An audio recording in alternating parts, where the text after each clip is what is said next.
నేను కొంచెం మీకు వినపడాలి కాబట్టి నాది నాకు వినపడతాం కాకుండా మీకు వినపడతాను కూడా కొంచెం పెద్దగా అంటాను. మీరు అంత పెద్దగా అనవసరం లేదు. లోపలికి వెళ్ళేటప్పుడు మీది మీకు వినబడేట్టుగా ఇక్కడ సౌండ్ వైబ్రేషన్ చేసుకుని సరిపోద్ది. అలా 5 టైమ్స్ చేయండి. బ్రహ్మరీ సౌండ్ లోపలికి వెళ్ళేటప్పుడు కాన్సన్ట్రేషన్ కూడా చిన్న సౌండ్ శ్వాసతో పాటుగా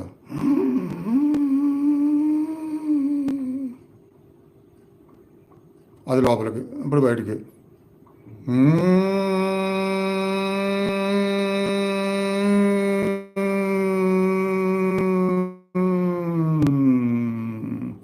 ఈ సౌండ్ వల్ల మీకు త్రోట్ మొత్తము అలానే నెక్లో కూడా వైబ్రేషన్ వస్తుంది. పాత వాళ్ళకి బ్రెయిన్, ఆజ్ఞ, సహస్రం, ఫేస్ భాగంలో ఏ పాటుకలు అంటే ఎక్కడైనా తెలిసిద్ది.